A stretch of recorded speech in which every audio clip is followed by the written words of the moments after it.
we go, one more time. Okay, as you can see, I got 5 adults.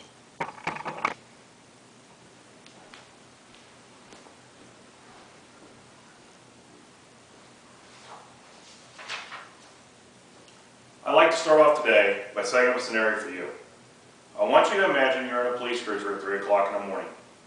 The dispatcher comes across the radio and dispatches you to respond for a mentally disturbed male yelling and screaming in the alley.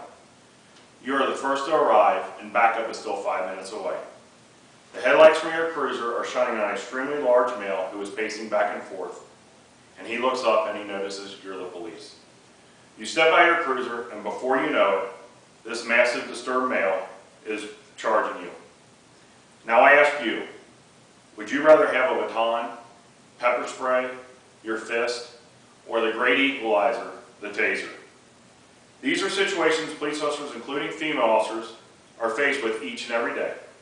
And I hope to convince you that law enforcement must be afforded this unbelievably effective, less lethal weapon to protect the lives and the lives of others. Hi, I'm Officer Keith Bullock with the Miami Township Police Department. I've been a police officer for 16 years. For the past 10 years, I've been a taser and self-defense instructor. The taser has been the most effective, less lethal weapon developed for law enforcement in modern times. And society must continue to support the changing dynamic and the law enforcement community, both with greater threats from suspects and the changing gender of people choosing to be police officers. I will start by talking about the nomenclature and the science behind the effectiveness of the taser. I would also like to discuss recent court rulings that have affected law enforcement policy when it comes to deployment of the taser. The taser is highly effective, and when used properly, it can be the greatest equalizing, less lethal weapon against highly combative and highly disturbed suspects that law enforcement face far too often. I will convince you of law enforcement's overwhelming need to continue using the taser to stop aggressive suspects. First, I'd like to start off by taking a look at the X26 advanced taser I carry each day while on duty. According to Taser.com, the taser has 3 main parts: the X26 taser, the taser cannon battery, and the XP25 cartridge. The X26 taser has a firearm appearance and houses the brains of the taser. Some of the features of the taser is a high-intensity flashlight, a laser light sight, and a microcomputer which records each time the taser is deployed. Next is the taser cam and the battery. The taser cam has the ability to record 1-hour loop of audio and video each time the taser is deployed, and it even can record in complete darkness using infrared technology. The XP25 cartridge is what I carry each day. It stands for Extended Pro and has a 25-foot capability. According to Taser.com, the Taser X26 can be used in 2 different modes: the Pro mode and the Stun mode. The Pro mode is activated by pulling the trigger. Once the trigger is pulled, the probes are propelled using compressed nitrogen and stick into the suspect's skin or clothing. The Stride Stun can be used with a spent cartridge or without a cartridge, and again is activated by depressing the trigger. Now that you have a working knowledge of this wonderful weapon and how the taser works, let's take a look at the science of why I call the taser the great equalizer and how unbelievably effective the taser is against combative suspects. First generation stun guns relied on pain appliance only. When taser came along, they improved the technology to amazingly affect both the sensory and motor nervous systems. When the probes are deployed, they spread and make contact with the suspect. When they make contact with the suspect, an electrical pulse is sent into the body, and the electrical waves mimic those waves found in the sensory and motor nervous system. The electrical stimulation causes NMI, or neuromuscular incapacitation, which is the involuntary stimulation of the sensory and motor nervous systems. Taser's ability to incapacitate suspects was shown effective in a recent National Institute of Justice study completed in May of 2011.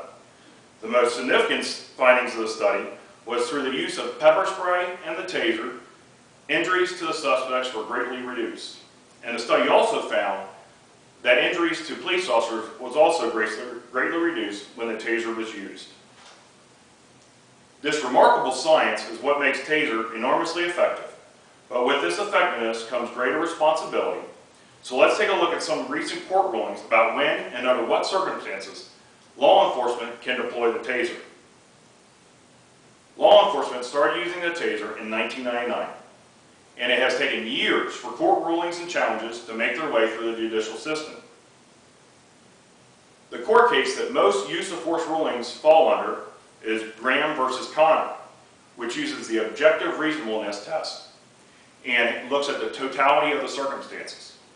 Graham versus Connor uses a three-pronged test when examining excessive use of force rulings. First, the severity of the crime that the officer believes the suspect was committing or about to commit. 2, was the suspect an immediate threat of physical harm to the and safety of the officer or the public? And 3, was the suspect actively resisting or attempting to escape? Another case that dealt directly with TASER deployments was out of the 9th Circuit Courts of Appeal in the Bryan versus McPherson case. In this case, it was the courts characterized TASER as an intermediate level of force, requiring a strong governmental justification in order to deploy the TASER. In response to these rulings, law enforcement community has made the TASER much more restrictive in its use and has made it need much more justification in order to deploy the TASER against a combative suspect. As you have heard, these court rulings have had a major effect on the law enforcement community. So let's take a look how law enforcement policies have been adjusted to adhere to these court rulings.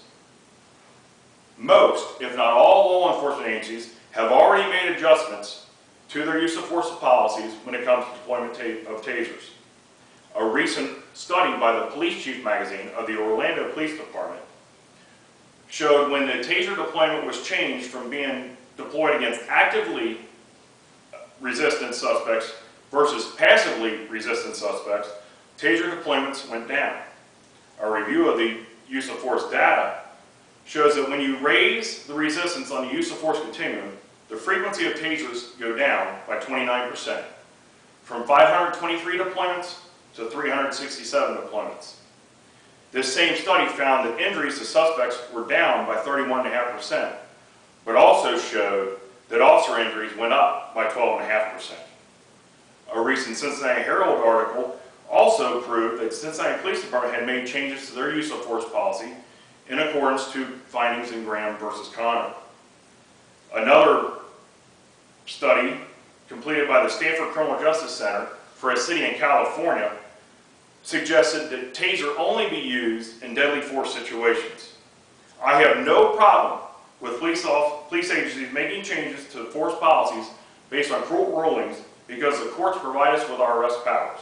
I, however, completely disagree with the opinion that TASER should only be used in deadly force situations.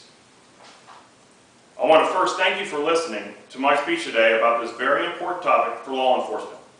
Hopefully I have shown the TASER to be the great equalizer for overmatched police officers who are dealing with super aggressive suspects. You should now at least have a working knowledge of the TASER and understand the science behind the effectiveness. I ask you to continue to support the police officers in your community and across this country because, again, put yourself in that officer's shoes in the alley. If you were in the alley and evil was headed your way, would you want the most effective tool to guarantee that your ability to go home and hug your family? I know my wife and 2 children sleep well knowing that I have a TASER on my belt. The TASER must remain a less lethal option for law enforcement to protect the public and themselves. Thank you.